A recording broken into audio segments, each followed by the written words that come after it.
Okay. about yourself, and then we'll hop into things.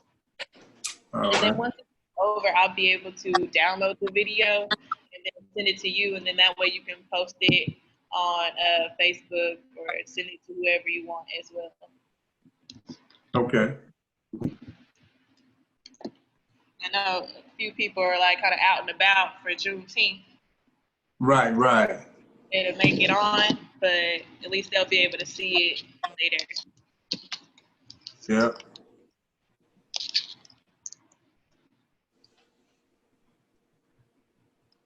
I wish, I really hate to kind of toot my own horn. If you had like the introduction part, and I put that on there, if you looked at the resume, I mean, I hate to kind of say what all I've done. If you, I don't know if you got it. That email that you sent, there was no attachment on there, so I didn't even get the resume. The attachment didn't come through. Oh, okay. I wish I had known. Let me see, can I shoot it to you quick? Yeah. Oh, 1 second.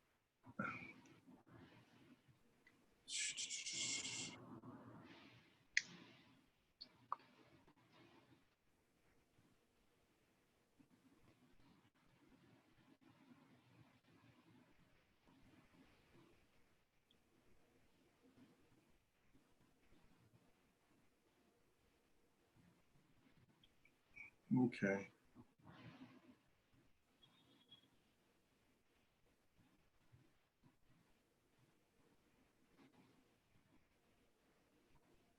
Okay. I'm see, can I send it to you right quick?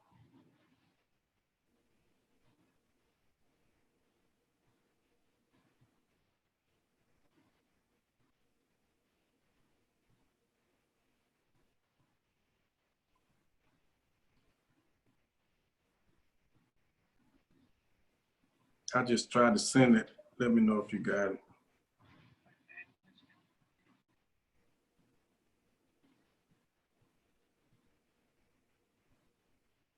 If not, I can give you a brief overview, I guess, if it didn't come through. Okay, yeah, it's attached this time. Okay. Got it.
Right, I think it's about 7:05 now. What time is it? 7:04?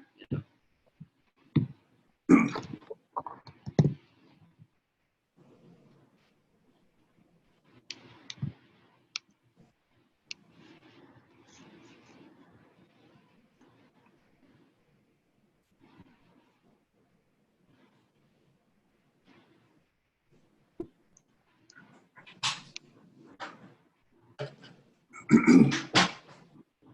Try to be quiet as you can, baby.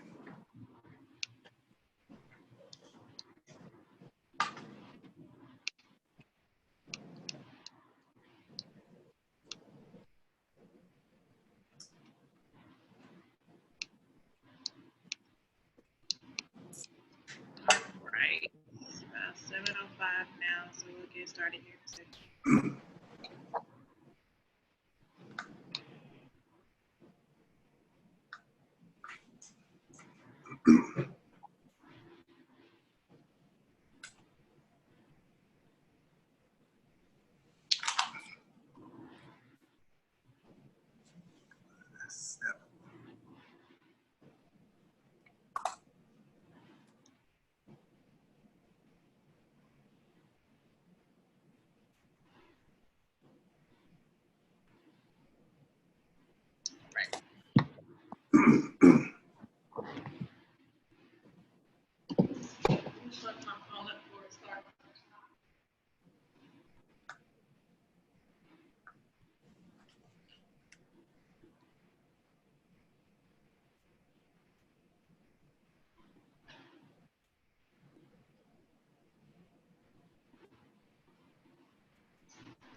You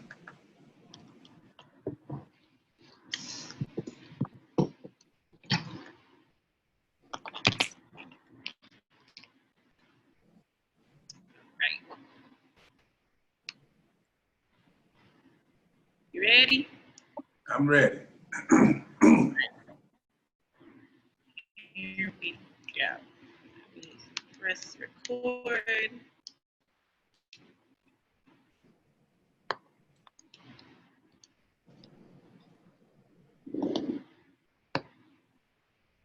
All right. Good morning. Good evening. How are you doing? I'm doing well. Thank you. How you doing? I'm doing well as well. Thank you for joining us here today on a very special occasion. It's Juneteenth. I am located in Dallas. Let us know where you're calling in from. Well, I'm in Monroe, Louisiana. Monroe, Louisiana. And today we are sitting down and we are talking to Mr. Marion Obafemi. Did I pronounce that correctly? You did. Awesome. And you guys, this is going to be an incredible conversation. We're going to be talking a little bit about this upcoming ebook that's going to be released. We'll get all into the details about that, where you can get it, why it's so important, and how it's going to be changing our lives and the lives of our community and the people who we love the most. Before we get into that, I do want to introduce you to this special person, to me, Mr. Marion Obafemi. He is incredible, and he's done so much for the community already within Louisiana and Monroe and in Lake Providence, which is where I'm from, where we're from. Yep. He's also currently working as the McCann School of Business and Technology as the academic advisor. So you're helping out some students there. So pretty much everything I see you're doing is to help other people prosper and to get into the next level of their lives, which is also really, really great when we need the community. I also noticed that you were on the school board, so school board member, vice president. Yes. All right.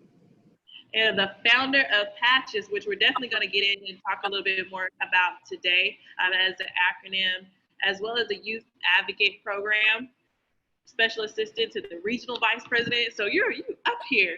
You're really up here. That's awesome. So I'm really excited to talk to you today, learn more about your journey, what inspires you, and how you created this ebook for us to learn who inspires us and how that can change our lives for the better.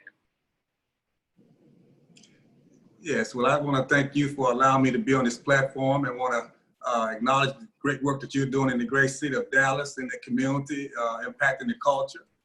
And I'm really grateful to be here this evening to share some more insight about this book, ebook that I have. It's called He Inspired Me. I guess you could say it's kind of timely. It's kind of dealing with, father or daddy issues. Father's Day right around the corner. Juneteenth is today. We're celebrating this weekend, our freedom. And we got a great history, and we've been impacted profoundly by that history. And this book kind of delves into that a little bit to kind of inform us as to some of our behaviors today. So this book takes us back, it brings us to the present, lead us into the future as to how we can associate all those experiences and how we can process the pain that some of us feel not having our fathers actively involved in our life. And that's what this book is much about. So what inspired you to write this book? I know you talk about how, our past can impact our present and our future. So what from your past impacted you to write that book for your present and your future? Well, actually, I saw myself and I saw a lot of other people who could relate to my story, not having my father actively involved in my life. And some people may not be as, I don't know what you call it, disciplined or have the insight to use that pain in a positive way. And I want to share that information with others. As you mentioned, I've been a city council member. I've been a school board member. I'm a published author. I've been quite active in the community because I refuse to allow that pain to consume me to where I'm wasting my energy hating him. I was able to take that pain and make it work for my good. It was my motivation. I committed myself at an early age. I didn't want to be like he was. So as opposed to, having hate toward my father or having malice in my heart, I use that pain and I redirected that pain to make me a better person.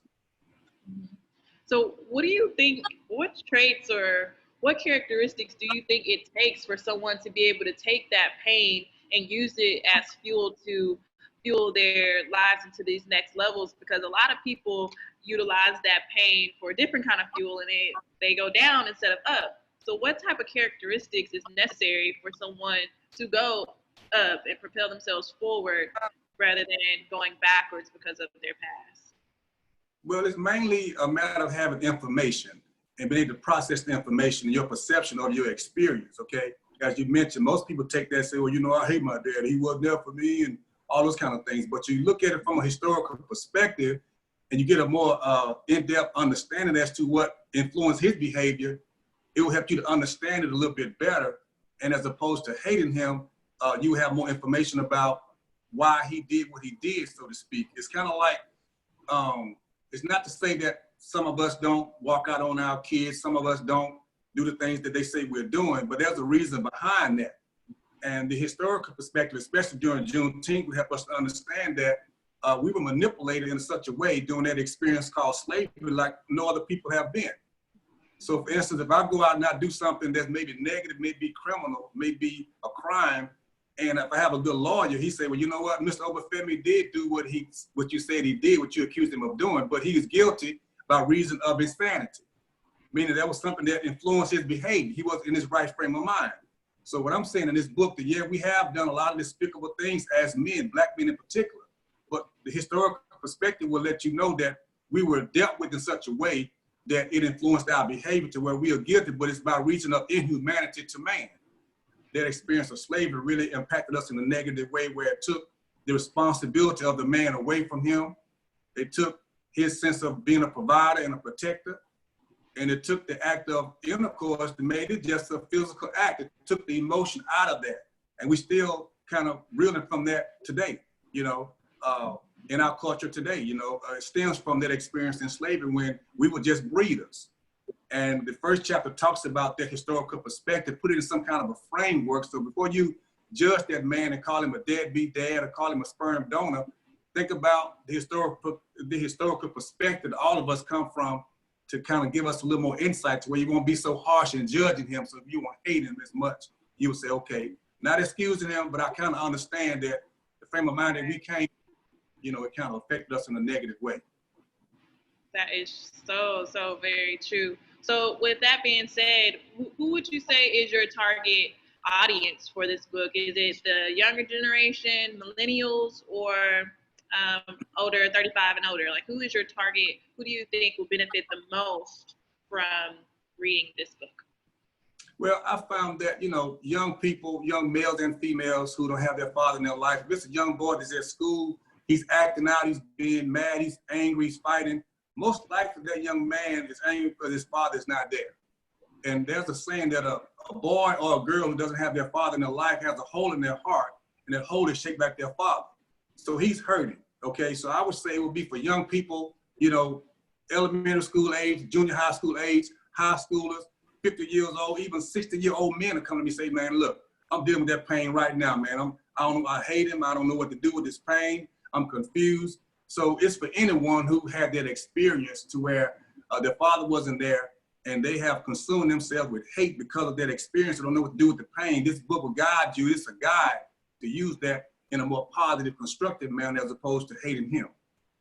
Yeah, that's very, very awesome. So do you feel like you've encountered a lot of millennials or younger generations who already think this way? Or do you think that most of our age group do think in the negative way instead of the positive already? So how much more work do you think there is left to be done for this problem? Well, there's a lot of work to be done. The encounters that I have with millennials is almost like commonplace. You know, most of them, they can attest to the fact of not having their father in their life. And a lot of them are still wrestling with that pain from the female perspective. You know, she's really taking advantage of it in some cases because the guys know there wasn't a father there. So we say, I'll be your daddy, so to speak, okay? And they can manipulate that. Even Tupac said, you know, just like daddy, you know. So we take that experience and we use it for our advantage. And then the males, they mainly use it as a crutch. I ain't had no dad. So they excuse a lot of behavior because they say, I didn't have a daddy. And that's okay. And in this book, in chapter 2, it deals with his story. And it deals with the jewels that our father leave us, even if he wasn't there. Because if you do opposite what he did wrong, then you'll get it right. So even if he wasn't there, he still left some jewels and some gems that you can learn from, and you can just make some adjustments in your life and do opposite of what he did wrong, and you'll be doing better than what he did. So it's not a bad thing. And one thing I want to make clear is that we are not bashing men. We got enough of that, from other sources, right? So we're not trying to beat up dad. We're not trying to point fingers at dad. We're saying, listen, man, we understand there's some underlying reasons as to why we exhibit certain behaviors that carry over from slavery. We got that PTSD, that post-traumatic slavery disorder, to where we still exhibit some of those behaviors from there. It carried on to now, and we have been kind of attacked in some sense, even in the 60s and the 70s, when the man was taken out of the home and the welfare became the man, right? And you had no need for a man because they give you, compensation, they supplement income, they give you food stamp, they give you housing. There was no need for a man. So the man was actually put out. I even remember times in the 70s when you couldn't even have clothing that belonged to a man inside the home, right? They would search to see you get no assistance because, if a man is there, then they're going to kick you out. There was no job opportunity. So the woman said, I got to take care of my kids, so I need this money, so you can't be here. So a lot of people in the they came up not having a father in their home, but it was systematically done and calculated, done to where the man was taken out of the home. And then up in the 80s and the 90s, we got, since the father wasn't there, the rappers became the fathers to, the millennials, so to speak. They taught us, how to feel about women. And the saying is, we don't love them hoes. It's like a taboo to express any kind of emotion for a woman because you're weak. Okay, so we came through all of those cycles of life to where we now in 2020, to where we still see the residual effect of that experience that came over from slavery, and we were just breeding each other, just trying to make babies. And that's why you see a black man have a baby by 4 or 5 different people. I mean, that's his claim to fame because that's carried over from slavery. So it's still prevalent today. And this book can really give us some insight as to, even if that was your experience, we can still make it work for our good. Yeah, that's really interesting that you bring up that point about the music and how music became a lot of people's father. And that's music and TV and movies. If they didn't get that guidance at home, they're looking for direction because by nature, humans look at other places for directions on what to do and how to do it. And if you're constantly getting these ideas and these ways of life and values from the music and the TV shows and the movies that you're watching, you start to think that that's the normal thing to do. And you just start acting that way. And it's hard to break out of that mind frame and that mindset that we've been trained to follow for so long. So this is definitely overdue and necessary. So you're telling me about the chapters and the 4 H's. So I think we talked about 2 of them already. Is that right? So we think we have 2 more to talk about. So could you just go over all the 4 H factors and how they contribute to your stance? Okay, great. The first one, as I mentioned, the history from the historical perspective as to, the experience we had in slavery, how they impacted us. So much as some of the language that we use. We all ask us, we kind of go into how we use certain jargon in our community, even from the concept of, you may have heard it, I know a lot of the guys can relate to what I'm about to say, so we're about to go in a little bit now, so y'all put your parachutes on now, we're about to take a little flight. They would say the girl is ugly, just put a bag over her face. Because it's not about the face, it's about, it ain't your beauty, as Mike L said, it's your booty, So the perspective of in slavery, they were mating people. They had what we call breeding farms, which I'm going to go into in the book very briefly, where they would have situations where they would breed certain people to get a certain type of animal, so to speak, a certain type of person to work, like 2 strong people. It could be relative. It could be a sister. It could be an aunt. It could be your mother. But they would put a brown sack over the female's head during the course of intercourse, so it would interfere with the male's arousal that was needed to have copulation. Okay, so that's why the brown bag company was a brown sack put over the female's head, so it would interfere with him engaging in sexual intercourse. Okay, and so these things carry over. So we're gonna go from a historical perspective when they took the love out of love making because we were just animals. Okay, and it carried over to, as I said, you know, in the 70s when they took the man out of the home until we were kind of misdirected because the man wasn't there. The rappers became the man that we look to and guide us as to what we think about the women and kind of see how that affects us today. And the other part of the book, the next chapter is going to be his story. I mean, we always hear about that man that left, but you never heard about his perspective. Okay, you never heard his story. Okay, there was some other elements that may have contributed to him not being there. It may not have been he didn't want to be there. You know, we all adults now, things happen in relationships that cause the man not to be there. A lot of other factors contribute to the man not being in the, you know, in the home type of setting. That doesn't excuse him not being involved with the child, but things happen. But you want to get his perspective so we can get a clear analysis as to what his frame of mind was. I mean, he was limited as well with his experience. He had the same experience. He's repeating what he's seen. But you can learn a lot from his mistakes. And that was my experience. I learned from my father's mistakes, so I wouldn't do the same thing that he did. So he left a good blueprint if you understand how to read. Even though if he messed up, do opposite of what he did wrong, you'll get it right. The third chapter, 8, is the high story. Now, we've taken the low road as far as hating dad and for as, you know, all the negative connotation goes along with that, but that hasn't helped anyone, right? I mean, most times he doesn't know that you hate him. Sometimes he may not even care if you hate him. Sometimes he could have passed away. Sometimes he may not even apologize for what he's done because he don't understand the impact he made on your life in a negative way. So what are you going to do with that anger? It hasn't helped anyone by you hating him. So there's another approach you got to take, you know, to where, you know, somebody got to benefit from this experience as opposed to everybody just being defeated. So that deals with the alternative approach that we can take because the other road didn't work. So we're going to take the high road, so to speak, right? And that teaches you some techniques that you can use that in a more positive way as opposed to hating him, because it takes a lot of strength to hate somebody, you know? It does. All right, so you can use that energy in another way. And the last chapter is that, you know, we're not making an excuse for us, even though we had a bad experience with our father. This is the chapter where we're going to call the HIM or the him story, the he inspired me story as to, we've had other people to write in our book as for different chapters, right? Now, this is your chance to write in your own book. I mean, what are you going to do with that pain? Are you going to use it as a crutch and as a means of you not doing what you should do? Are you going to do the same thing to your kid that he did to you and you call him a bad person? Now, what we're going to challenge ourselves. Now, what are you going to do now? Yeah, we know about him. Yeah, we heard about him. What about you now? What excuse do you have now to do the same thing that he did? So we're going to challenge ourselves in the last chapter and give us a blueprint as to what we can do to make us better than we say that he was. So it's going to be some accountability there. We're going to leave there encouraged and inspired, knowing how we can use that pain to make it work for our good. And we want to try to mend some relationships. We want to try to heal some wounds. We want to try to repair some damage that's been done to our emotional selves so we can move forward and we can change that cycle and change that narrative to where we can be the start of something new as to how we're going to treat our kids going forward. So we can say, listen, you know, the generational curse stopped when it came to me because I'm going to be the one that's going to change that. So that last chapter is going to give us a sense of empowerment. I mean, you're going to be all pumped up and swollen up as to what you can do now with that experience that I was able to do. I'm going to share the keys as to what I was able to use to make me who I'm trying to become now.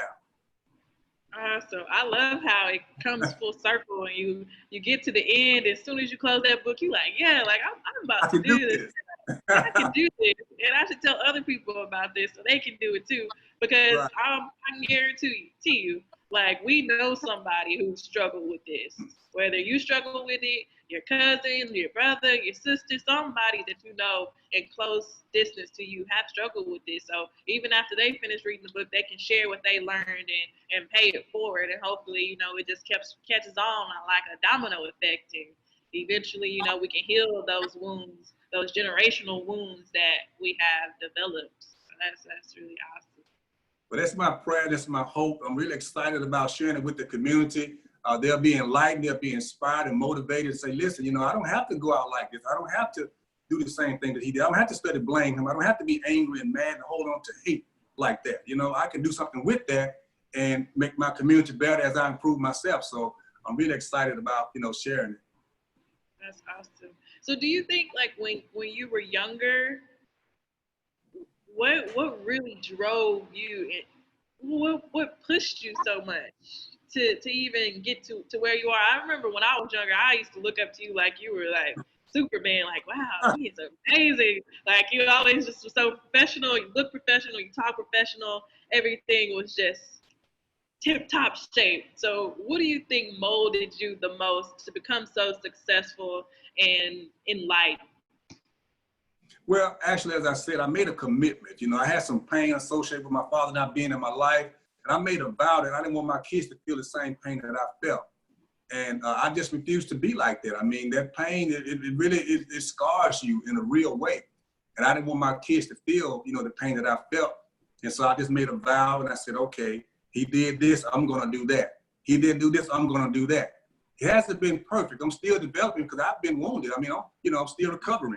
But I can mask it a little better than others because I found certain things I can use to mask the pain and to mask all the hurt to where I can be more functional in my life, but actually I just make that commitment, and then I was just blessed to be able to have some insight, and I don't want to be selfish and just keep it to myself. I want to share with others so they say, there is something I can do with this pain. I don't have to go around here with this on my sleeve. I don't have to repeat the same cycle. They just don't know. They just don't have the information. I just kind of stumble up on them like, wait a minute now. I'm like, I guess I did pretty well. And I look back and trace the steps back. I said, well, look, this is what happened.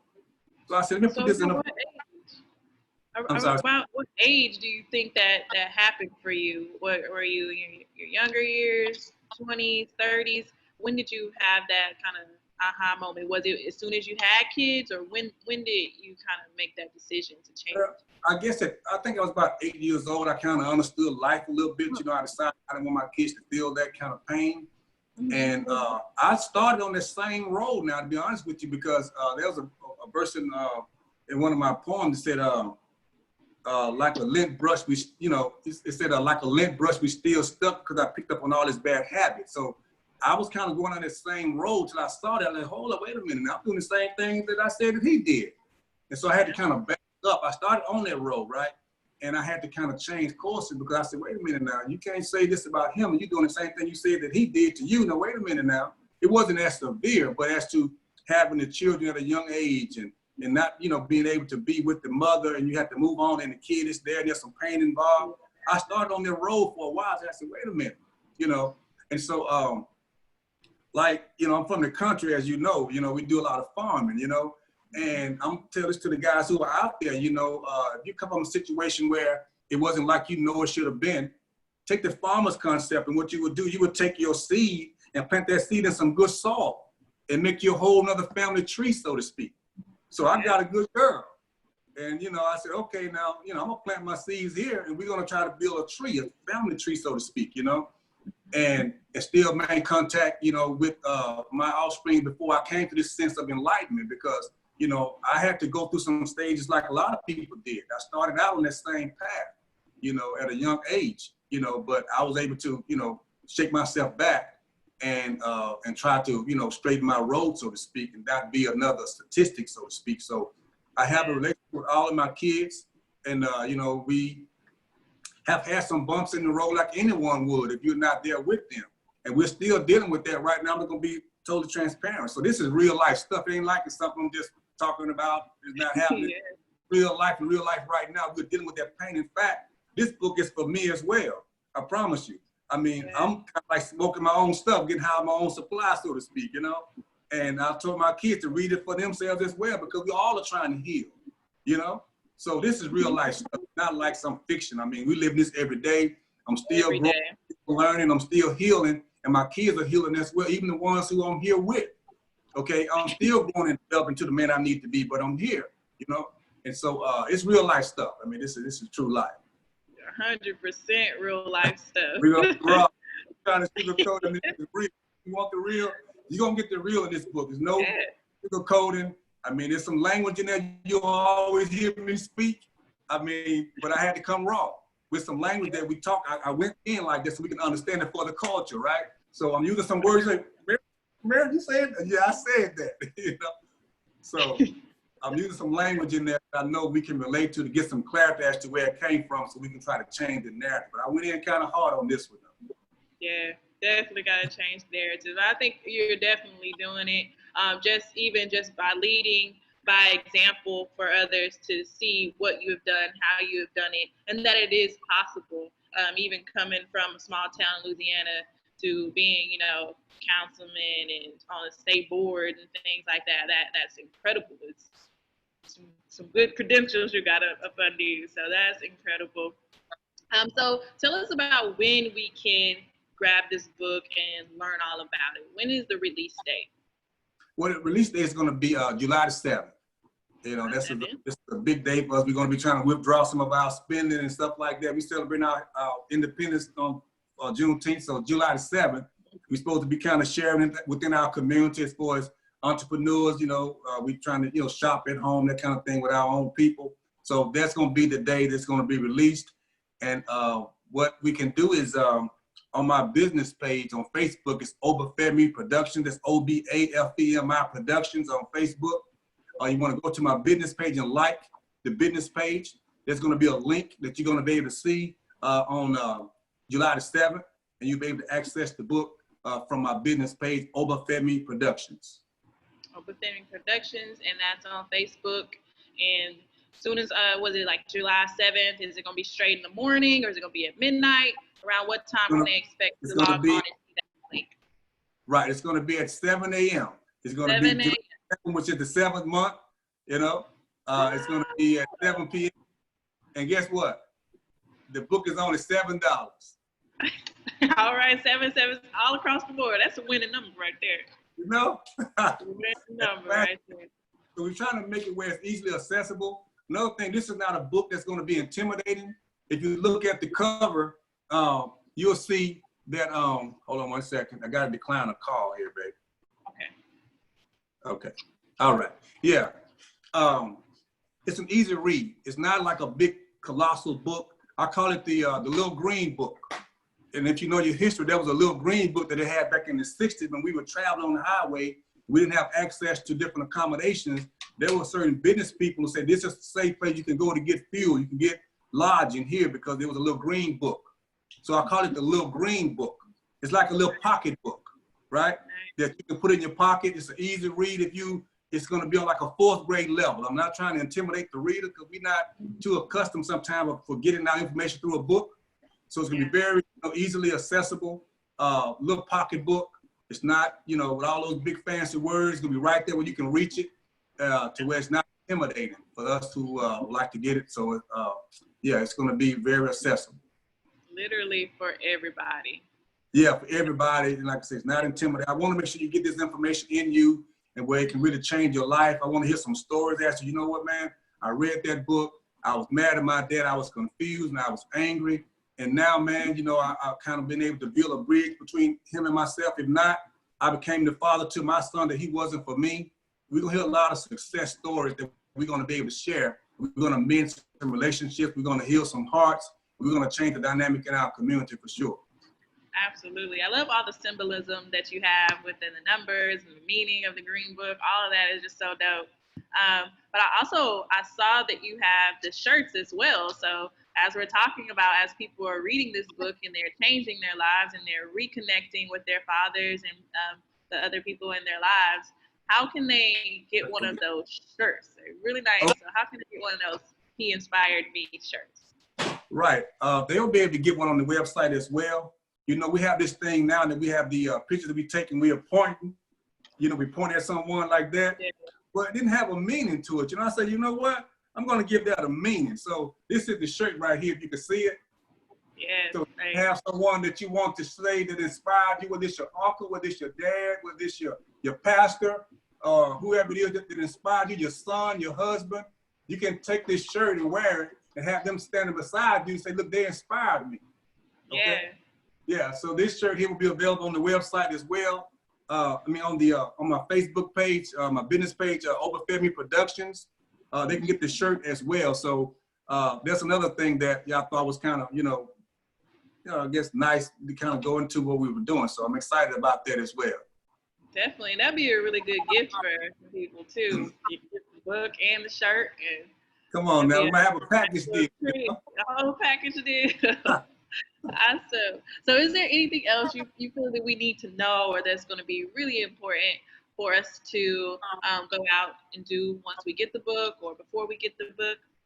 I do want to hear more about your poem too, but I want to make sure that we covered all the bases. Okay. Well, again, I want everyone to know that my mom, your great grandmom, taught us, that you're supposed to honor your mother and father, right? The first commandment was the promise that you will live long in the earth, okay? The book kind of starts off like, listen, we're not trying to beat up dad. We're going to honor and respect dad because that was the first decision that the higher power made about our life, was who he was going to use to bring us into this realm of existence. True. He had something within that man that we need to make us be able to go through life and be successful, right? So there was a decision made by the Most High God to say, listen, this man's who I'm going to use as an agent to bring this person, called Victoria, called Marion, called whoever is watching into this realm of reality. So you got to respect that. Even if you don't respect him, you respect the decision that the higher power made that he was going to use that person or that man to bring us here. Okay, so we start out like that. They say, listen, we're going to lay the foundation. We're not beating up dad, right? So I want to make that clear. This is to empower us, is to encourage us, is to give us some information that we can use to make us a better person. And we'll be enlightened to where we can release some of that burden. This book going to do two things for the reader. It's going to help you be able to completely drop that burden of hatred and pain that you have for your father, or it's going to make you be able to manage it and be able to use it in a way that's not totally wearing you down. You can function better. You're going to be able to drop it completely, or you'll be able to manage it a little bit better, but you can still function and be your best self. It can do those two things without a doubt, And so I'm really thankful that the higher power trusted me with the insight and the wisdom to be able to find those things within my own life to share with others who are still grappling with that issue to where we can try to, become who we were destined to be, And again, I'm just excited about it. I know what it's going to do because it did it for me and it's still doing it for me, all right? I can go into it myself. I say, wait a minute, what did I say? To get some insight because, it's going to help us because I know what it's done for me. If you see me being successful because of what I've done, that I'm sharing in this book to help me to be where I am now. So, and I'm still growing. And it may be a part two. In fact, we're going to do one for specifically for females and their perspective on this. This is going to be generally for anyone. That's going to be one, I guess, more from a male perspective in this book, but anyone can use the basic premises of it. But there's going to be another edition that's going to come out from the female perspective. Even though you can use this as a female, if you got a husband who's really, trouble and he's, you can't reach him, it'll be a good tool for him. If you have a son who's angry, who's mad, you can't understand it because you raised him as a single parent. If you're a man yourself, you're still dealing with that pain. It could be for you as well, okay? Yeah. So everyone can benefit from this. And again, I'm happy to be able to share it with you all. Yeah, I'm happy that you have put this together in a bite-sized chunk for everybody to get a taste of it and everybody to be able to absorb it and just share it with themselves and with others. So thank you for that.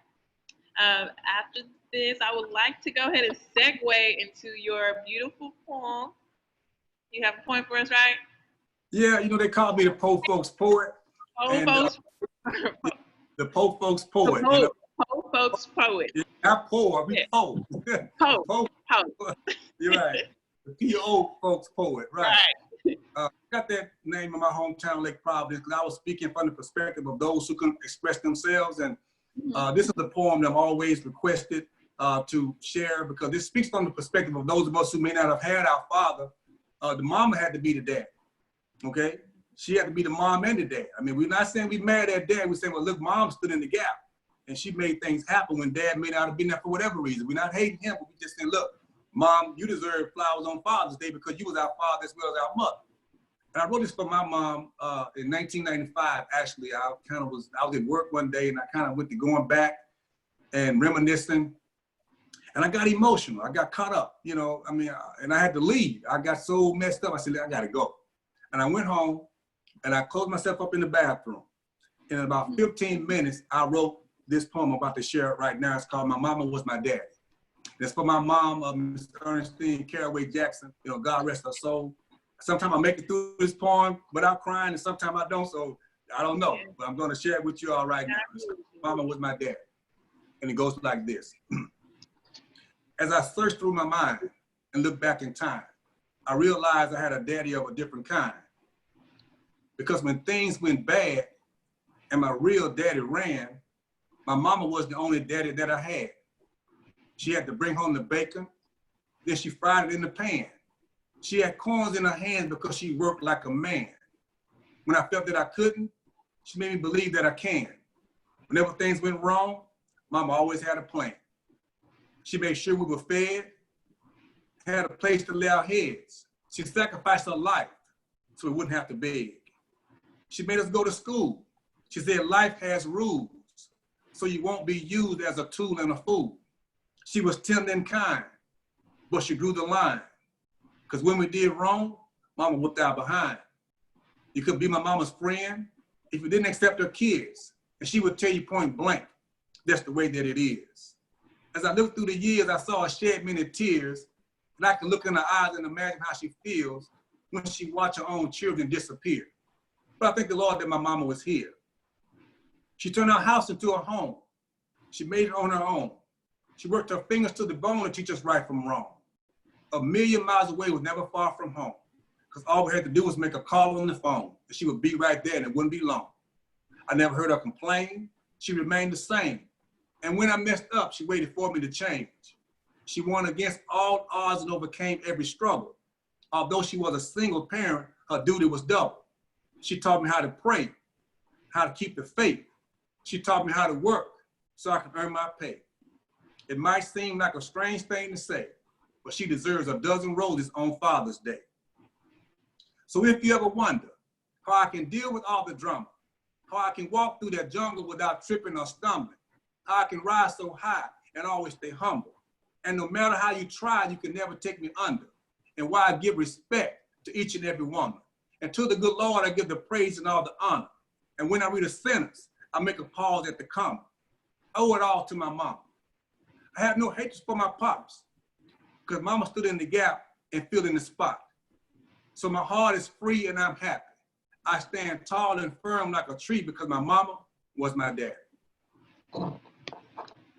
Awesome. I love that so much. That's so awesome. It's so powerful. It's so relatable. It's like so many people's mamas doing and saying those same things. It's like you just took the essence almost of Black mothers or Black single mothers in general and poured it all into this beautiful, poetic, and artistic display. Well, 1995, and it's still very relevant today. Yeah, Mom, they play a very special role in our life, and that was for my mom and all the moms who are out there. We want to thank you all for being dads, and we thank the dads too who are recovering, who are trying to fulfill their role despite the attack that we've had on us as a people. We still have men. I want to say, for those who may not know, I honor men with the Big Man Award Banquet. Those who have overcome all that other stuff. We still became men. We became husbands. We became fathers. We honor them with a banquet, with a limousine escort, a tuxedo, and a catered meal, and friends and family come and speak on behalf of how much they love and appreciate them. So I don't beat up dads. I don't want nobody to say, he just beating up dads. No, I honor dads. But at the same time, mom has to be honored double time because she had to be mom and dad during the toughest time of our life. We want to recognize her as well. But again, I'm just grateful again to have this opportunity to share with you. And thank you for what you're doing in the great city of Dallas. They can go to my business page on Facebook, Obafemi, O-B-A-F-E-M-I, O-B-A-F-E-M-I Productions on Facebook. And you have access to the book on July the 7th at 7 p.m. It's going to be just $7 an ebook. Everybody have access to it. We're all going to be blessed and enlightened and elevated. And I'm just thankful to have been trusted with this jewel of a book to share with my community. Thank you so much for blessing us with this jewel. July 7th, 7 o'clock, $7. We can't forget it.